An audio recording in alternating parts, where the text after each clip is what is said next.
All right. Good morning, everybody. Let me make sure I'm going live over on Instagram. Okay, we're set. 9 a.m. is quite early. I think I might need to switch these to 10 a.m. because I'm a little tired. It's hard to be ready and raring to go by this point. And is anyone even here? That's the real question. Is anyone even tuned in? Yeah, I think we're going to make these 10 a.m. If you're watching over on TikTok, hi. I never can go live because it doesn't coincide with my streaming platform. So I always have to go separate, but I got a whole little device over there so that I could go live. So I hope you guys enjoy on TikTok too. Um, let me check out. Oh, hi everybody over on Instagram. Hi everybody. Morning Booski. Hi. Good morning everybody. Yeah, let's switch these to 10 a.m. because this is early. My coffee hasn't kicked in yet. How are we doing this morning? How are we feeling? It is Saturday. It's raining here in LA. Okay, let me have actually what am I doing? Let me have more coffee. That will help. Hi, Max. Your cat facing their back. I know. It seems like my cats are trying to protect me. Um, but Penny's the only one trying to protect me. Tiger's just trying to position for pets. That's it. Okay, today we're going to talk about Drag Race. We're going to talk about Teen Mom, family, or yeah, right? What is it? Family reunion? Yeah. And then Jersey Shore family vacation. It's very much an MTV type of day. Jersey Shore family vacation is just going to be a rant, period. Period. End of story. It's just going to be a little fucking rant. I'll tell you that much. Oh, oops. Damn it. Oh, well, we're already dropping shit. I'm going to give it another minute or two to let people come in. This is real early. Thank you for co-signing that. Kijador. I hope that's how I say your name. That's a fucking great name. I'm on the East Coast and I'm still in bed. Okay, yeah, we're moving this to 10. Okay. We're fucking moving this to 10. Okay. Like, what am I doing? I do like a morning, but my God. Okay. Good morning, Emma, over on YouTube. Hi, Catherine. I don't do enough of this before when I start a live. I just want to get right into it, but okay. A drag race. Um, now let me just go through it. Let me just go through it before I get ahead of my thoughts. They played Drag Race Monopoly and they're like promoting Drag Race Monopoly. And I want Drag Race Monopoly. Jasmine. Hi, Jasmine. Hi, Jasmine. I really want that. I'd like some Drag Race Monopoly if I could get some. That would be great. Someone want to buy that for me? We can all play. Let's all play. Ooh, we'll do like a live or something. Is that a thing? I don't know. Okay, this week's Maxi Challenge. Now, I feel like they finally got it right on Drag Race and did this Maxi Challenge with people who actually have like talent. So instead of, because there's always like a real people challenge on every show. Like it's Project Runway, any show, they always like bring someone in to make them work harder to like appeal to the masses. But to me, it just is clunky and uncomfortable, and I end up kind of feeling bad for the people that they make over. It's like a mom or it's a guy who's never worn drag before, obviously. And I know these dancers haven't done drag before, but they're dancers. So there's a talent behind it that we don't normally get that actually made me feel like comforted, because usually this challenge just stresses me out. These challenges just freak me the hell out because I'm like, someone's going to get offended. And then they're so difficult. It's like, hey, you guys are competing, but turn these people who've never done drag into drag stars and also learn a dance routine. That's always what happens. And so having actual dancers Like that's what we need. We like let's do this. I don't know if they want to keep using dancers from the show, or they could do a cross promotion thing, like they could do like a magic mic or whatever situation, get them in drag. But I like having people who are professionals, who have performance abilities, who can participate, so it's not just like dragging the queens down. And then when they do the critiques are so insane. And it's like, this person has never walked in heels. And they're like, I just didn't get joy from the performance, you know? And I'm like, how the fuck do you expect them to do that? So I like them having dancers that at least have that background. Nymphia is too cute when she gets paired up with her dancer. She's just all smiles and giggles. Plain and Saphira are the last to pick because they were just like drawing like colored balls out of a thing. Plain and Saphira, the last to pick. And the last two dancers is one black guy and one white guy. I would have loved to see the look on their faces if they had picked the opposite of what they did. They ended up getting the exact people they should have, so it was perfect. But like, I just would have loved to see them pretend like they weren't disappointed if they didn't get paired the way they did. I just would like to see that. Okay, each pair has to choreograph a dance for the main stage per usual. I'm getting a little exhausted of the whole, and one more thing. Like, it's so cute. It's like you have these people doing so much. I just wonder, like, the drag queens that are just going to snap. And one more thing. And a lot of the time, they used to do this. They don't anymore. And I think it's because people were like, stop, it's too much. They used to, after getting them basically ready to go on stage, like the day before they were supposed to perform, and they're like, and one more thing, make a new outfit. They've, I think, toned that down a bit, which is nice. They need to tone this down. I'm like, there's just no way. There's just like, it's not fair, guys. Like, you can't do this to them. They're going to lose it. Morphine seems to be in her element because she loves doing other people's makeup. Miguel was the perfect pairing. Perfect pairing. Nymphia is also in her element too. I was on such a journey with Nymphia and Jonathan in their conversation because when he said he was straight, when that man said he was straight, I had so many questions. I was like, so what? And married? Like, he's hot. I want one. I want a hot guy that's a dancer and willing to get in drag. Like, hell yes. Okay. I'm like, are we sure? But okay. I'm here for that. Jonathan is like my ideal man. Mark is Saphira's partner, and he is an angel. He is a literal angel. Okay. But the best is he has beef with Sebastian. Well, Sebastian has like beef with everybody, but he has beef with Sebastian, the other dancer, and Sebastian is paired with Q. So he's like, I want to beat Sebastian. And Saphira's like, don't worry. I want to beat Q. Well, it doesn't really work out like that. But this is everything to me. Having there be extra drama on top of it, having there be petty dancer drama on top of the drag race drama. Please keep doing these. Please. I love it. Sebastian is the burliest of the men, but he can throw shade. He goes, Mark, he can't walk in heels. And Q's like, oh, should I be throwing pearls on the stage? And he goes, you won't need to. So, okay. Unfortunately, Mark is slewfoot. And poor Saphira is as slewfoot as it gets, and they keep reminding her every freaking episode about her damn slewfoot. And I'm like, all right, we don't have to.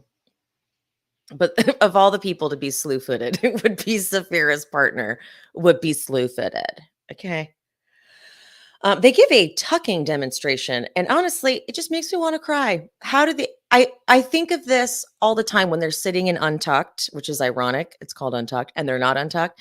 And I'm like, is the only thing they want to do untuck? But they clearly just thrive. They thrive in this space. They walk around, they dance. These people dance with a tuck. So when men think they want to complain, I'm like, you think drag queens are actually, you know what? Drag queens are dangerous too because they can handle pain like you could never. Okay. If you're going to be afraid of a drag queen, guess what? Can you have your balls literally taped together, pushed back behind you, and then taped up again? Oh God. Oh god. It's the dancing. It's the part where they're, like, dancing, doing splits. They're going down in a how do they do that? How do they go down into a split like that? How the hell? How's that possible? Saphira comes up with a name for her daughter. Rue hates it. Rue's like, "What the fuck?" It was like it was some like it was very serious. It was too on the nose. So, but Saphira goes, my favorite name I've ever been called is Sephorest Whitaker.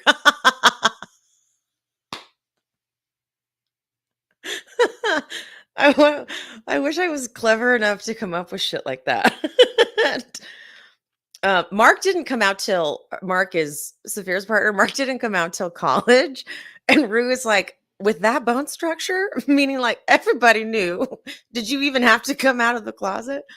Oh my God. I remember when if my friend from in college came out, we all knew he was gay.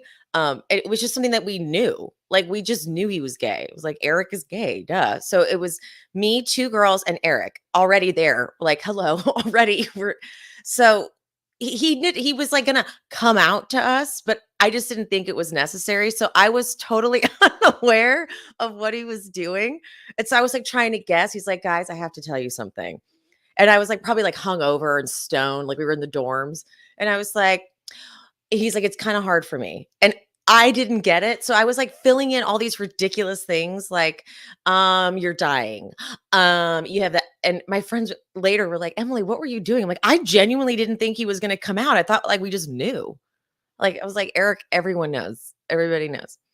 But anyway, Mark came out in college. He came out in college. Nymphia is going to make them be like two birds of a feather, her and her partner.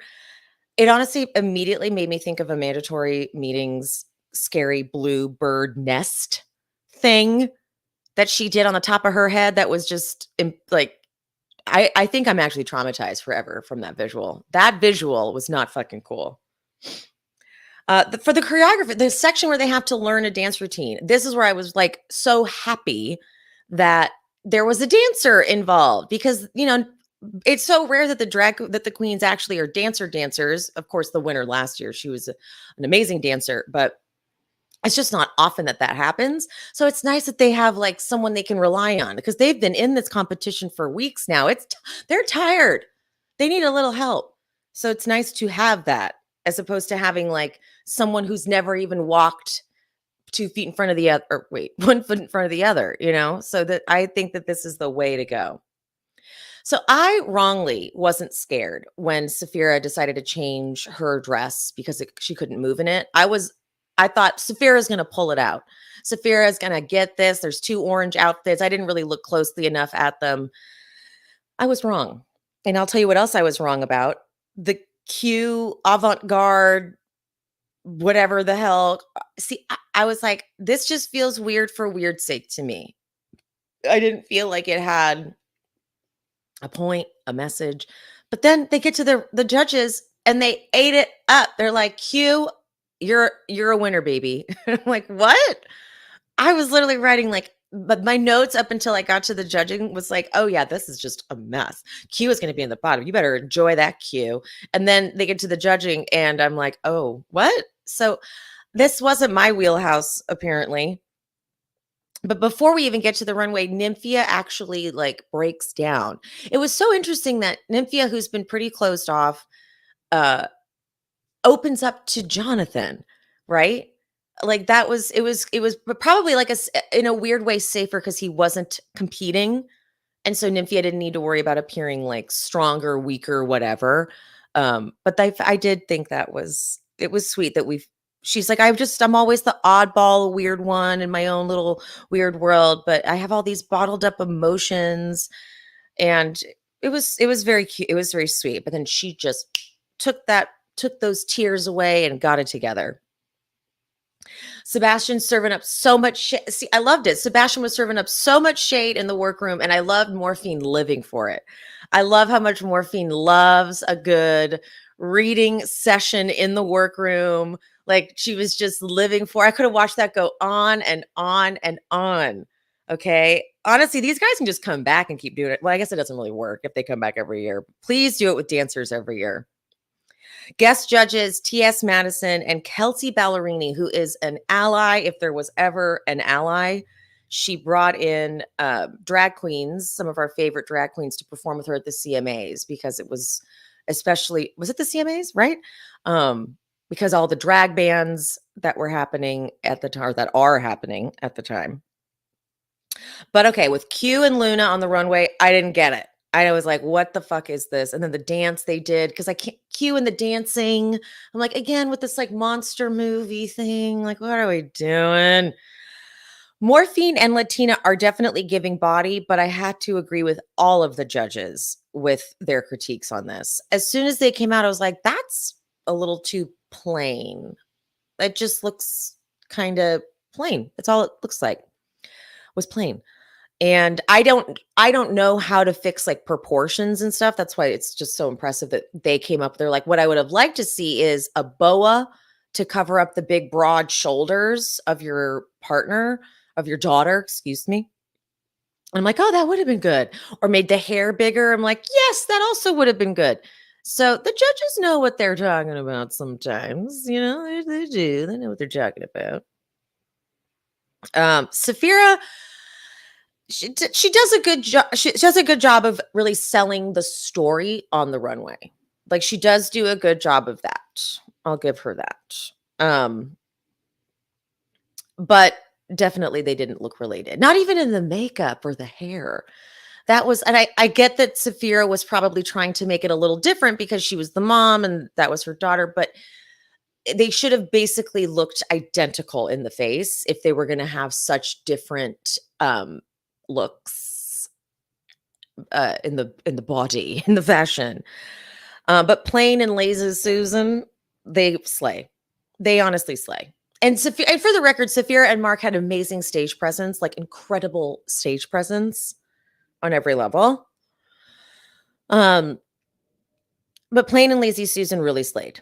Really, really slayed with the pigtails and the Bumblebee Transformers look. Yeah, it was great. It was, and Lazy Susan was just in her element. Like she was like, this is what I want to fucking do, and I will do it. I will say they looked awkward as well, not lazy, but Plain looked very awkward in the dance segment. Plain looks very awkward in the dance segment.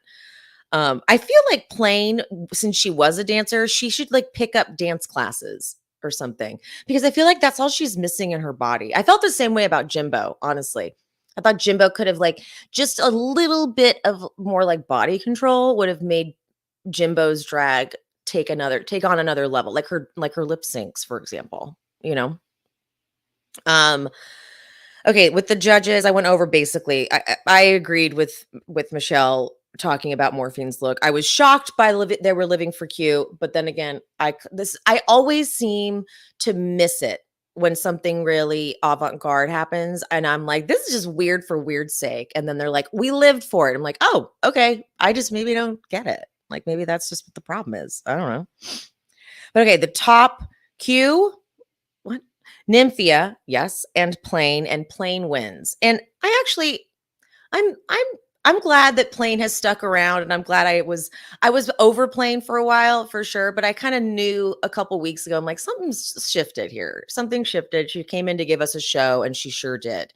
And I have to say, she did. Like, as much as she was really pissing me off because it was like, okay, now you're just being mean. She gave us a lot of really good drag race moments. I hate to say it, but she did. And it's very like old school. And so seeing the chinks in her armor for a couple weeks might have helped soften me a little bit to her. I think. So when she wins, I'm like, oh, I'm actually like happy for her as opposed to being like, whatever. The lip sync. Now, Safira and Morphine together are a perfect example of knowing when to hold back so that you can come through and surprise, and the opposite, which is just pushing the whole entire time. Because when you're pushing the whole entire time, there's nowhere to go. And Morphine was pushing the entire time. Like Morphine was like going across the stage for every single line, every single note, every single lyric. As whereas Safira, she gave you performance.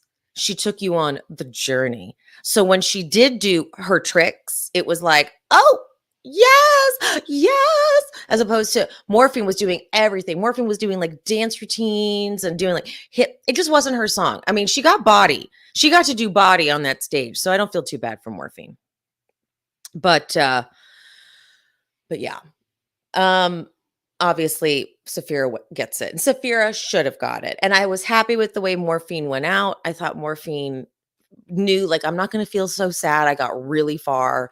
Morphine as they started this lip sync, I was like, "Ooh, Morphine is kind of like that alley-oop. Like if you're playing if you're a gamer and you watch a lot of games like these competitive shows, there's always like an alley-oop, like the last one, the layup the layup, that's what it is, an alley-oop. What the fuck? But the layup, that's I know sports. And yeah, that's kind of what Morphine was. Like this is who the top 4 should be for sure, but Morphine like was a perfect person to have because someone had to lip sync for their life and Saphira won going home because Saphira won too much. And I feel like Morphine had to have known that. Morphine had to have known when it started. Um, I think she had to have known that, okay, I'm probably going to go home now. I think she did, right? Because it's like, it would have been fucked up if she didn't. It would have been fucked up if Saphira, all the wins, everything, has this slip up and they're like, Morphine gets it. It's like, what? So anyway, the only thing from Untucked that I wrote down that I thought was interesting is I don't know why, but I feel the dancers hate the straight guy, Jonathan. He started to say something about how like he admired them or something like that. and sorry, Penny. And they just didn't really acknowledge him. Like I feel like they were mean mugging him. Like I just need to know the dancer drama. Like are they like this straight guy? Fucking Christ almighty. I got that vibe. Anyway, all right. So top 4 next week, they are doing this big tease. Like, are they going to do another cut? Is it going to be a top 3? And I'm like, why would they do that? But I guess I could see them changing up the format because I always did feel like top 4 was kind of a lot for that stage. And it would have been better just to see them all battle together. Like the 3 battle off as opposed to like splitting off into 2s and then going down to the final together or whatever. Anyway, so that's drag. Let me go to the comments and see what you guys are saying. Hold on. Ooh. Oh, I only have. Oh, that's sad. Okay. I wish I could see. I can't see. I need to like maybe bring the TikTok monitor closer to me because I can't. If I wanted to see what you guys were saying, I couldn't because I am nearly blind from far away. Okay. Let me go to Teen Mom then. Mama, kudos for saying that, for spilling. Exactly. Mama, kudos for saying that you have AIDS, for spilling. Fucking Christ almighty. It's just Harlem says, hoping top 3 isn't Q in the finale. I agree. I don't want to see Q in that dumb finale with her dumb, stupid dancing. Whatever. Okay. Teen Mom time. So I actually didn't despise this episode as much as I normally despise the way they edit and cut Teen Mom episodes. Because oftentimes they really do. Did I do that right? Hold on. Make sure my audio is good. Okay. Key says, I'm sick of Q and her no rhythm. Me too. I'm sick of it. She can't sit with us anymore. And she's too entitled. She's like, I am the winner and everyone knows I should be the winner. And I'm like, no one said that, Q. Okay, my feet are cold. Sorry, Penny. Penny is really getting disturbed by me today. Sorry, little. Sorry, guys. Okay. Teen Mom. During the night, Sean had like a breakdown. And he says something that I feel like so many addicts in recovery can relate to. And they said, and he was like having a spiral and he's like, so much of my past that I can't get out of my head that I'm ashamed of, like my drug use and everything that I've put you through. And Jade is comforting. She's like, I think maybe you shouldn't drink, not because like you have an issue with it, but because maybe it makes you feel like you shouldn't, that's something you should be doing. And so in the morning, he's telling Tyler about it. And I thought it was, I think Sean, I like love Sean. I don't know what Sean to me is such a little precious angel. I know he doesn't quote help enough, but I sometimes feel like Jade doesn't know how to delegate. And she's the one who kind of holds on to all the contact. It's, if you're the one emailing everybody and calling everybody, you need to hand over those contact sheets so that I can take over for you.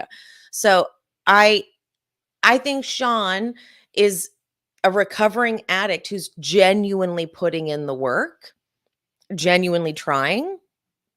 Um, and he's like working out now too. So I'm like, is Sean hot? Do I think Sean is fine? But I feel like he really does, him and his teeth. I feel like he does really want to improve. And I'm glad that he was able to go, you know what? The only thing that's different is that I'm drinking and I do not like the way that I feel. And I'm like, good for you, boo.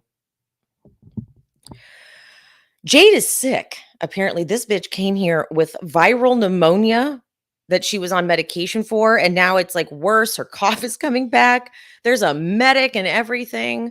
Whew, brutal. Remember on Traders when Tamra didn't? She sat out the first. She sat out the first. What's it called? Challenge because she was sick. I just wonder why how they allow that. If I was in the cast with them, I'd be like, am I going to get sick now? Like, are they allowed to travel? I'm sure they must get cleared, right, to travel. But anyway, so the exercise, excuse me, that they do is to build the blocks for your relationship. I kind of don't really think that this was even like necessary. I don't know. Like there was a thunderstorm going on. They build these blocks up. Um, and then they just knock them down so that the therapist can have that line like, "Are you ready to burst through your building blocks?" or whatever the fucking line is, so that they can like kick it down and have this shot for the cameras. I'm like, they could have just talked about this too. Like, I don't know. These games are getting a little silly. It's like they're trying. There's kind of almost no need for it to be this physical and this like cheesy. Um, Hold on. So my dad, whenever he goes out and makes his tea, Penny loves to go out and visit with him. So I have the door shut because it's always, if you're recording, you want to be like where it's quiet. Now Penny is at the door, like clawing, trying to get to the doorknob because she wants to go out. And here's my dad out there. Is that not so cute? Sorry, Penny, I don't want to get up. But she's literally just staring at the door and looking back at me. Oh, should I let her out? No, because then I gotta let her back in. Sorry, Penny. But anyway, okay. So Tyler and Caitlin go first. So they have to put like the thing that they least need to work on bottom, and then the thing they need to work on the most on top. Caitlin and Tyler, they both grab intimacy first. Is this real? I don't know. I can't like he seems like he doesn't even want to touch her. And she seems, I know they've been together for so long, but you're telling me that you guys don't need to work on fucking? You guys fuck all the time? I guess. I don't know. It just weirds me out. Um, but anyway, they both put anger at the top. And then they go like, knock down these walls or whatever the hell. So they knock them down. Macy and Taylor, intimacy is at the top for both of them. But here's the issue I have with Taylor. He's so like he doesn't talk. So whenever they have like a segment with Macy and Taylor, they both are so soft spoken. They both talk real quiet like this, and they both talk real low, and it's real quiet, and it's a little bit boring to tune in for. It gets boring for them. Like I think Macy is such a doll. Like she's a real one for sure. But there, I guess they were talking. Cheyenne and Zach. Zach actually puts intimacy at the top and says that sex isn't the problem, but intimacy is different or something. I don't know. Zach, I cannot put my finger on. But anyway, the real big one is that Corey and Taylor go, and they both put trust at the top. Corey puts trust at the top, and then he's like, she still doesn't trust me after all these years. And he's like annoyed with it, which is they need to have chats for sure. The two of them, they've had chats. I just don't think it's gonna work. It's just not gonna work for the two of them. But the part that I found interesting in this is apparently Caitlyn and Tyler are both taking the stance of like, oh yeah, no, if you cheated, forget it. Forget, yeah, no, no. If he cheated, oh yeah, no. If she cheated or if he cheated, yeah, we're done. And it's just crazy because there are so many rumors about Tyler, and I can't help but feel like they are a little bit doing this for the cameras. I don't know. I don't. Am I just being skeptical? I just feel like at this point they've been doing Teen Mom long enough, and they know how to like get the sound bites in there. You know, oh my god, Penny. Okay, I gotta let Penny out. I have to. She's losing it. Okay, Penny, be right back. Come here. I know it. I know it. Come here. There you go.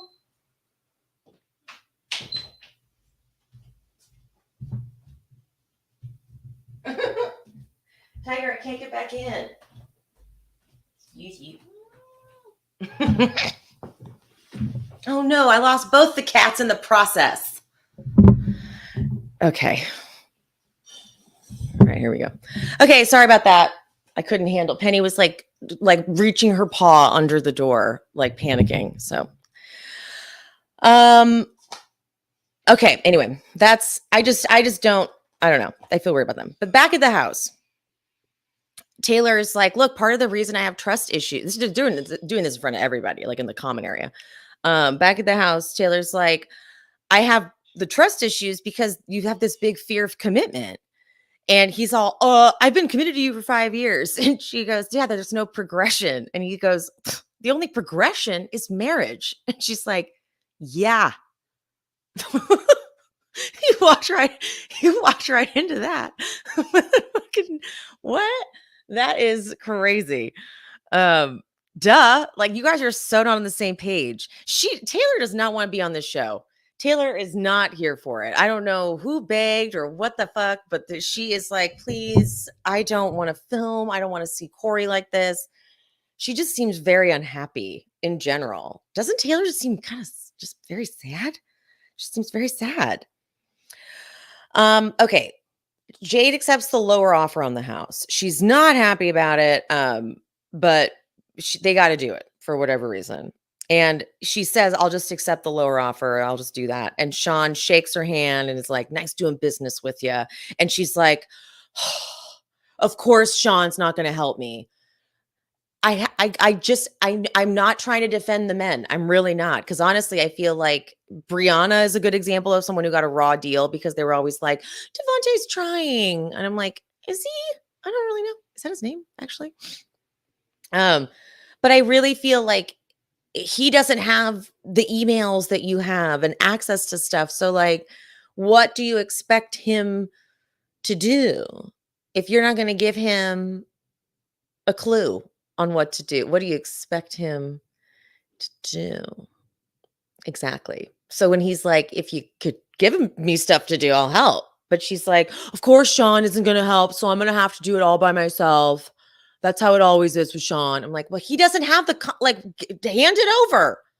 Hand it the fuck over at this point. The conversation of Mackenzie comes up because Caitlyn like loves Mackenzie. And she's like, I just think she doesn't have a bad bone in her body. And she wants to come and, whatever. Okay, Caitlyn passes out the most insane box of sexy themed clothes. Or sexy themed things. There's a butt plug in there with like a boa attached to it. She's hosting a sexy lingerie themed party. Everyone is uncomfortable. Like everyone who gets that box is like, oh, is this what's happening in your house? You are doing OnlyFans. Corey comes out in a gladiator thong outfit though. Taylor's like, I hate you. I hate everything about you. But it looks the area they go, it looks like they're about to have a teen mom orgy. I'm not even kidding. It looks like they are very close to getting, the guys have like satin robes on and police hats, and the girls are in boas and have like, it's like, this is going to be an orgy. We are in a teen mom orgy. It's coming. But Caitlyn tells Cheyenne that Mackenzie's gonna come, and Cheyenne goes over, like, her whole experience with it, um, and this is when I start to get irritated with the way MTV, like, does this stuff, is they're gonna do all this talking about it, all this buildup, and, of course, Mackenzie, the way she comes in is gonna be all this buildup and a cliffhanger, and then there probably won't even be that much of a reaction. This happens regularly with both Teen Mom and Jersey Shore, where it's like, "Ooh, this person's coming," and they, like, tease it, and they keep teasing it some more, and then they tease it some more, and then they tease it some more, and then the scene happens, and we'll get to Jersey Shore. The scene happens, and you're like, "That's it? That wasn't worth all this teasing?" You know?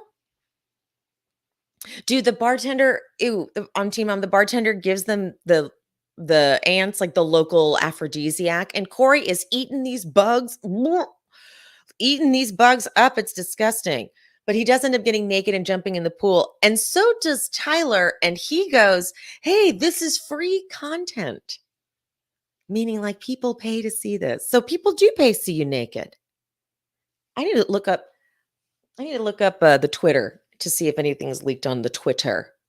Because that's where I've learned my gays have taught me that that's where you find all the OnlyFans leaks, which is how I think that's how I know that, I don't think Larsa come here, Tiger. That's why I don't think Larsa, is showing much on her OnlyFans because that would have leaked by now. Yeah. There she is. All right, in the morning, everyone's super hungover, but Jade is, like, mad at Sean because she's always mad at Sean, and so they go and they have a session with Dr. Mike. And she talks about her fear of being pregnant. And I'm actually really glad she talks about this because she had a traumatic experience being pregnant. When she talks about, she's like, yeah, he was addicted to drugs. So were my parents. I had nobody to help me. And I'm like, yeah, okay. That I feel like fair. Okay, fair. She's like, I didn't have this lovely, gorgeous, magical, beautiful experience. Okay. It was absolutely painful and torturous and terrible. Okay. And I get why Sean is just eager. He's like, I want a chance to do this sober and do it right and be there for you. And it seems like they have a good session. It seems like he says, help, let me help you. Like, I'm happy. And because Sean acknowledges, that's the other part is Sean acknowledges, I'm not doing enough. She's doing everything. I'm not doing enough. And I do think that there has to be, she's got to help him a little bit because the dynamic of the relationship she has set up too. Um, but she's had a tough life, man. Jade has had a fucking tough life. She had to pull herself up and do it all by herself. You know, she had a lot going on. So I give Jade a lot of props. And so I hope that they can do a little shift to Rooney. Mackenzie arrives, and you know what? I was like not happy to see her. I didn't think I'd have much of an opinion, but she showed up in her little crop tank top and her little short shorts, and I was like, I'm not in the mood for this. And her very obvious implant in her upper lip, I'm like, that is just some bad work right there. I don't know if she also got like the lift thing too, but I'm like, your upper lip is distracting me. I don't know. I'm just really not excited to see her. However, that being said, I am open if she's going to have a conversation with Cheyenne and talk about what she's learned, etc. Then yeah, I'm always down for that. Like I actually kind of am here for journeys and growth and shit. Like that's what we all should be here for, right? Am I right? Am I right or am I right? And of course, it's a fucking big. Oh, but wait, let me talk about her boyfriend. This man is a lot. Of course, it doesn't. It's. I don't think she's doing it on purpose, but of course, it does seem a little interesting that he's a black man. It's just, it doesn't. It's not on purpose. I'm sure it's not on purpose. And he's so opposite of her ex-husband, which I'm sure she loves and she deserves. So we're clear, she deserves that as well. But this man has some real braces that are just they're there. They are silver and they are in my face. But Mackenzie says she's coming to say sorry to Cheyenne in person. Big old buildup, big old buildup. This is what always happens too. Another thing that drives me crazy about MTV and the way they do their ad breaks. Okay. You'll do this big buildup. And then you go to a commercial and you think, okay, it's just a cliffhanger until we get past the commercial. Then you get back from commercial and, oh, just kidding. It's actually just a preview for next week and it's the end of the show. So I didn't really like, I hate when they do their ad break like that. They do it on Drag Race too. It's like they always put this ad break right where you think, oh, okay, I guess there's a little bit more. And they're like, no, you just sat through that annoying ad break for no reason. It's actually the end of the show. I have so many issues with the way they do things over at MTV. Okay, I have issues. Was anyone even commenting on this? I wasn't even looking at this. Let me look at your comments. Whoa. Okay. Yep, Jade did that all by herself for sure. I can't believe Taylor and Corey are still together. Yeah.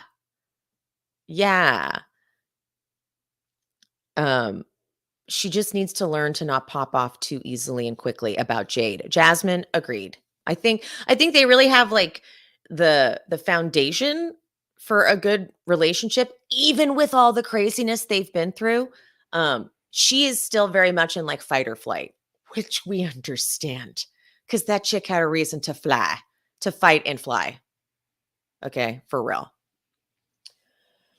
You guys are so fun in the chat today. Thank you. Jersey Shore.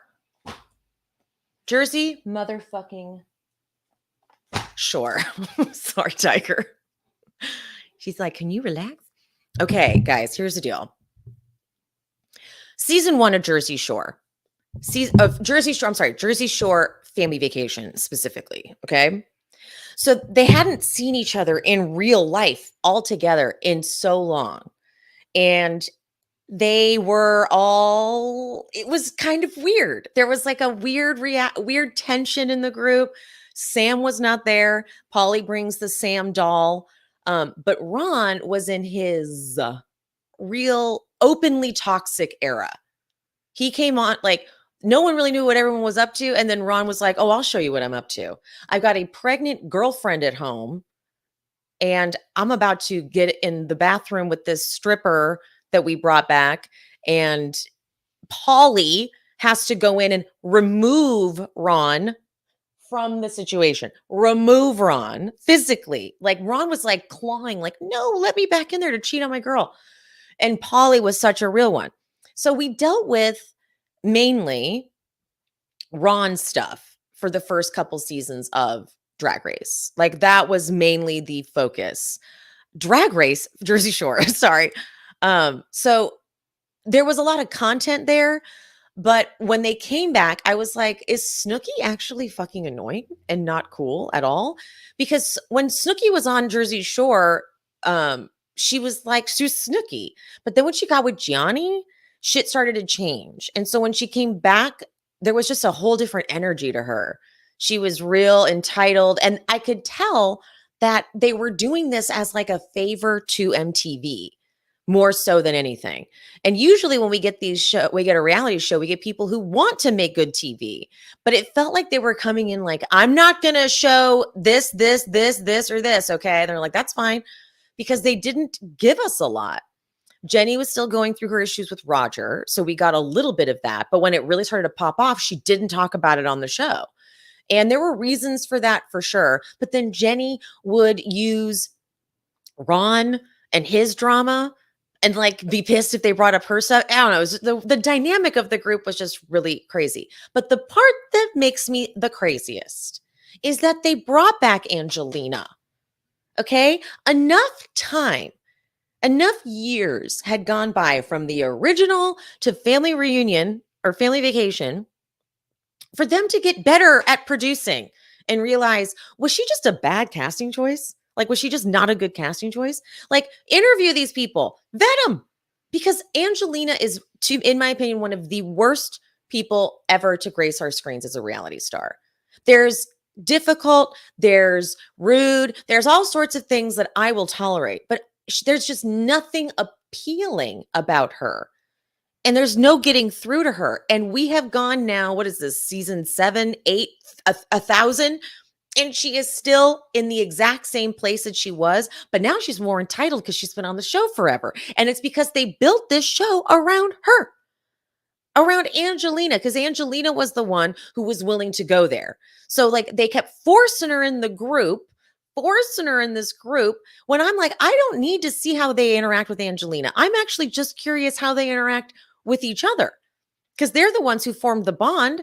Angelina was the weird one who left. Let her be that way. So then, because Angelina was so desperate to be on the show, she was willing to show all the stuff. She was willing to show all of her mess and all of her drama because she wanted to stay on the show this time. She didn't want to lose it. And they were more than happy to let Angelina be that person because Jenny wasn't going to show her real life. Snooki wasn't. Dina wasn't. So that's okay. So there's that. Like, if you are going to be producing a show and you're going to be like, Angelina's who we're going to focus on, then I'm already mad. I'm already very irritated at this. But it's the fact that they don't show their life. Polly doesn't really have much going on. Polly, and I know it's probably toxic of me to say this, but I do just prefer, like, my favorites are Polly and Vinny. They are. I know that's very basic bitch of me. But as much as Vinny's a pig, they're the least unlikable because Jenny fucking gets on my goddamn nerves with the way she won't talk about shit on the show. And I'm like, so what do you guys talk about? What is the point of this show? Just to keep getting you guys. And okay, let me go to my notes because I had to write some notes down in order to actually be able to follow this. So this last fight with Angelina and Sammy, okay. I'm skipping ahead. I'm getting ahead of myself. Let me before I get into that, let me talk about Jenny a little bit more because I have so many thoughts on this. I tried my best to organize them. I feel a lot of feelings. I feel a lot of fucking feelings about it. So with Jenny, when I don't know if every one of you followed or watched the Snooki JWoww spinoffs that they did. With Jenny, she was willing to show a lot of her relationship for a while. She was. They did what, like 3 different spinoffs or something, where they showed just how toxic and horrible her and Roger were. Gianni kind of participated in those spinoffs, but honestly, to me, it didn't make me not like Gianni. It made me think that Gianni and Nicole are kind of perfect, sort of, in a way. But it just was interesting and strange that Gianni like really did not want too much TV. So they come back for Jersey Shore. Jenny doesn't want to show too much of her relationship with Roger, which I get. But then she intentionally like brings stuff out from Ron, and then she gets like mad at Ron, but then she never acknowledges it. Then we have 24 brought into the mix. Don't even get me started on this 24 character. I'm supposed to pretend like I think this is a good relationship or something. And then there was that weird situation with Angelina. And I really feel like Jenny didn't handle that situation properly because Angelina was sort of trying to tell her what was going on. But then Angelina left out some shit about what she did too, how she like knocked on their door and was like, I want to come in and join you guys or whatever. So like, it's a little bit of a back and forth, but now all Jenny does is show up and complain. Like she shows up and so then Angelina and Sam, now they're getting into their thing. And she just goes, guys, can we just eat? And then Snooki in the background going, guys, holy water. And then Dina like, I just want to go. And I'm like, then why are we doing this? What is the point of this show then? I don't get it.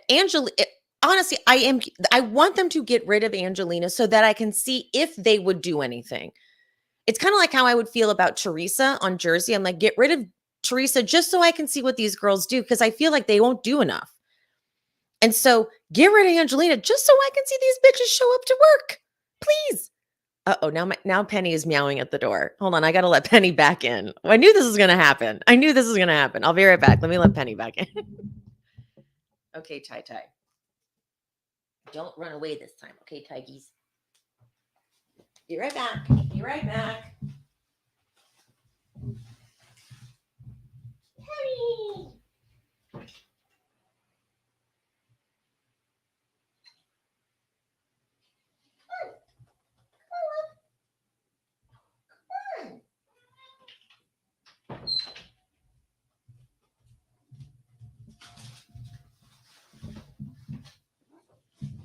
I knew that was going to happen.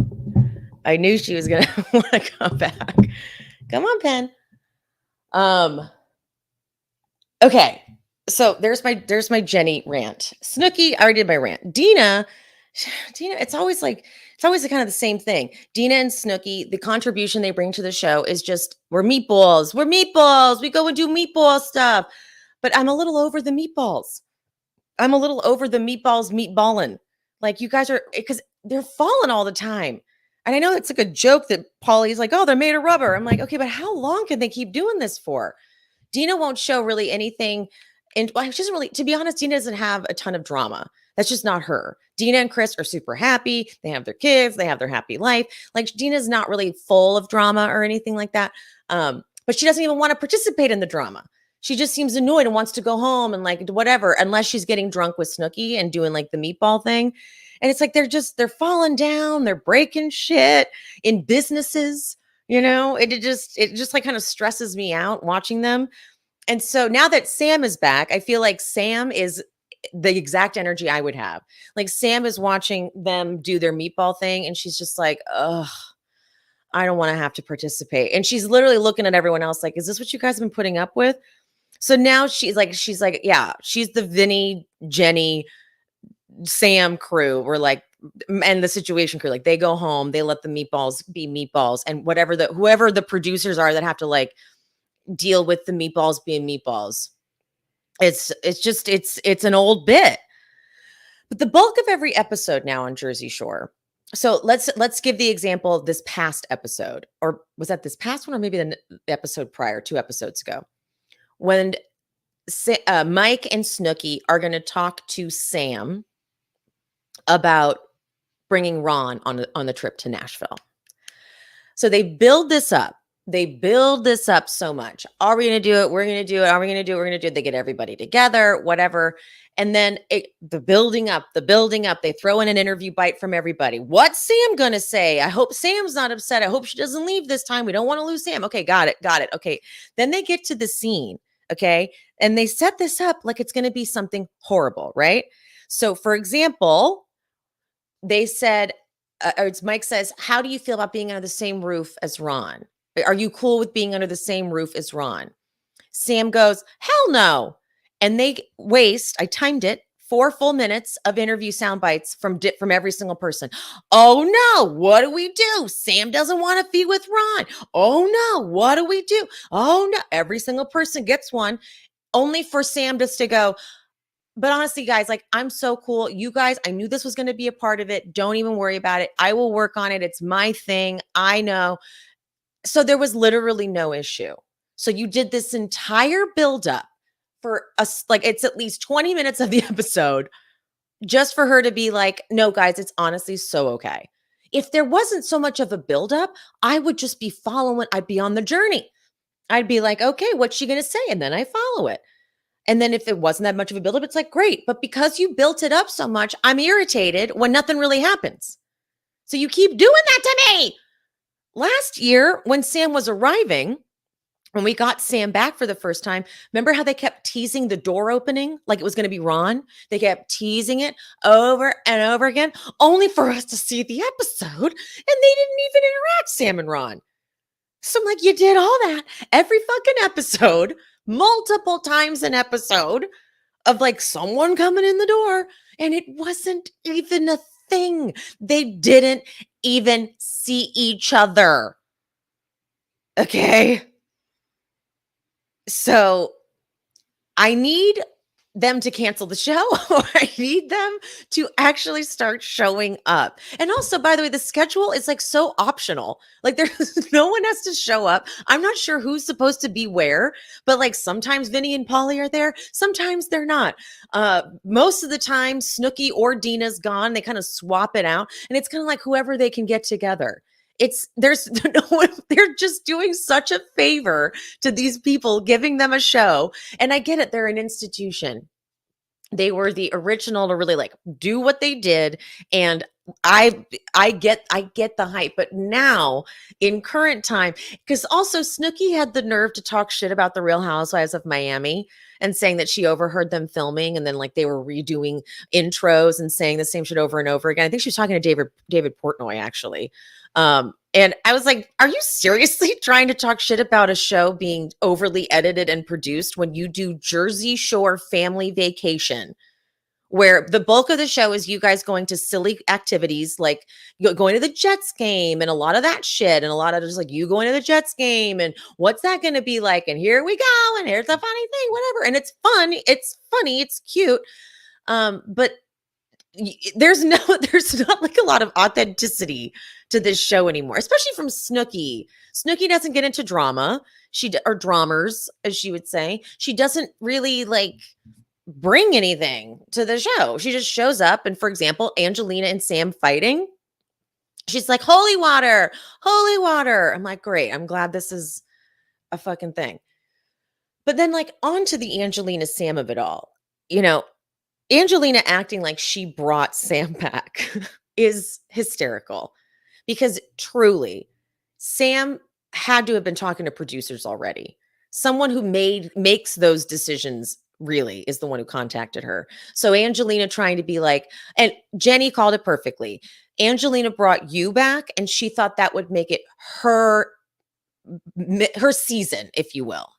Angelina brought Sam back. And that was that was the wrong tactic because Sam being back meant Sam was back. Sam is back. That's all we're going to care about is Sam is back, right? And so now Angelina needs to punish Sam and have Sam groveling for whatever, I don't even know. And it's obviously not going to happen because this is Sammy Sweetheart doesn't fucking grovel to anybody. Okay. But Angelina, and this has been brought up at, I think, at least a reunion, if not in season as well. Angelina parties a lot. And the way Angelina gets drunk and stuff, like Angelina will come on and talk about how she hasn't slept in 3 days. I haven't been home. She fucking parties. So the fight, like the one that was like an entire episode of them fighting where they did the big Jersey Shore Day thing and Angelina started throwing a fit and ruining their whole time, just being a total nightmare. And I'm like, just fire this chick already. Angelina was fucked up. She started to not make any sense. She was just rambling and they couldn't put it together. And I feel like it's intervention time at this point. It's honestly feeling like this is something. And I kind of think that Mike, the situation is sort of hinting at that too. I think he's kind of, because for a sober person, this must be uncomfortable to be around. But all of them were like, what are you even talking about, Angelina? And Angelina just being like, I brought you into this. I'll take you out. And I'm like, all right, you think you're going to have some sort of moment, some sort of memeable thing, like, okay, got it, whatever. I think we're bordering on. I also caught one of Angelina's lives not too long ago, and I caught it after she had shut off comments, and it's her, she's getting her hair done, and she's like looking in the camera, and she's like, that's right, shutting off fucking comments. I don't need to fucking hear from any of you fucking people. You don't want to be fucking nice? Don't even fucking pay attention to me. Like, she was being so erratic and angry. And then I like closed out of it because I was like, this isn't making me feel good. And then I went back into it and she turned comments back on and was just like bawling people out. So like her entire life is just conflict 24/7, which seems like it would be entertaining, but she's just a trash person. She's just a trash person. I can't stand her. I can't stand Angelina. So Jersey Shore, family vacation, there's my rant. That felt good. That felt good to get off my chest. Okay, let's see what you guys are saying and how much you probably don't agree with me. Okay. All right, let's see. It needs to be canceled. I won't even watch it anymore. Respect. They won't. It will probably get canceled. I kind of think it should. Yes, they just sit back and complain. Jenny was more open when she was with Tom and Roger, not now though. Yep. 24 was the worst. We never see Snooki's husband. Yep. And I know everyone's like, oh, he just doesn't like to film. I'm like, after all this time, what do I know about Snooki anymore? And there's always obviously questions around marriages. It's just part of it. Cannot stand watching her on TV. Oh my God, you guys are so fun. Ron is always coming on with a pregnant girlfriend at home. Oh my God. That's kind of accurate. I'm over Ron. I get that. The tree comparison is spot on, right? Like, I'm not in any ways. Teresa is a much better reality star than Angelina. I don't mean to compare them on that level.